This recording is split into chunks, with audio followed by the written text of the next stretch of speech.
Eh bien, quelle semaine! Après plusieurs mois de recherche pendant lesquels j'avais considéré toutes les motos aventures mid-size du marché, de la V-Strom à la Multistrada, j'étais plus ou moins décidé que, tout compte fait, j'allais me contenter de la bonne vieille et très vaillante petite Honda CB500X. Mais avant de signer le bon de commande, je voulais quand même attendre le salon EICMA pour voir s'il allait y avoir d'autres options pour 2023. Et lorsque Honda nous a dévoilé leur Transalp mardi, j'ai appelé mon concessionnaire pour confirmer ma commande d'une 500X.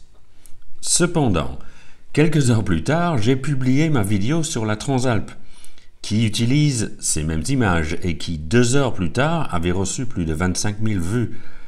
Ok, à côté de Greg Guillotin, c'est plutôt risible, mais pour ma chaîne, c'était du jamais vu. Depuis le début, j'ai toujours essayé de répondre à tous vos commentaires, mais là, j'ai vraiment eu du mal. Plus de 500 commentaires en 6 ou 7 heures, je crois. Merci beaucoup. Et vos commentaires étaient réellement utiles. Pour résumer, vous étiez plus ou moins d'accord que la 500X suffirait bien, mais me connaissant, vous aviez peur que je m'en lasse assez rapidement, compte tenu de la puissance relativement modeste de la machine. Vous étiez aussi d'accord que la Transalp serait un vrai plus pour la chaîne.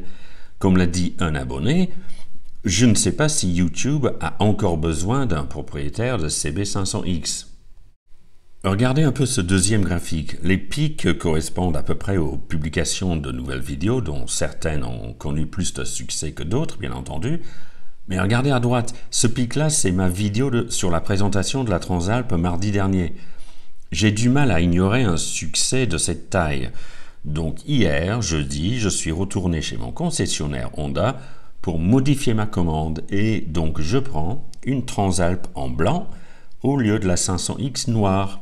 Livraison, si tout se passe bien, fin mars 2023.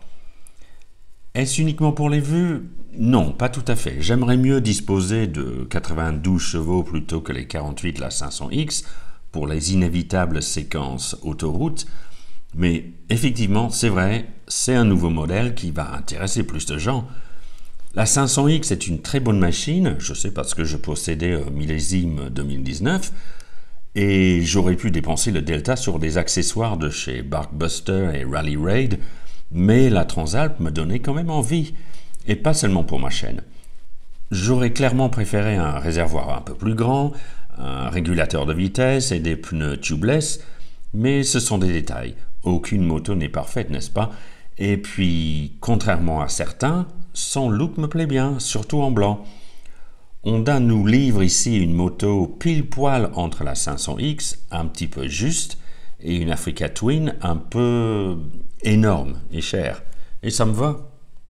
Bien sûr, je n'ai pas pu essayer la moto, mais c'est une Honda, et les Honda sont toujours faciles, accessibles, consensuelles, donc je n'ai pas trop peur. Et j'avais acheté mon ADV 350 et ma Triumph Trident sans pouvoir les essayer en amont, et je n'étais pas déçu. Si c'était un modèle un peu moins grand public, dirons-nous, comme la V100 Mandello, j'insisterai pour faire un essai au préalable, mais là je crois que ça ira.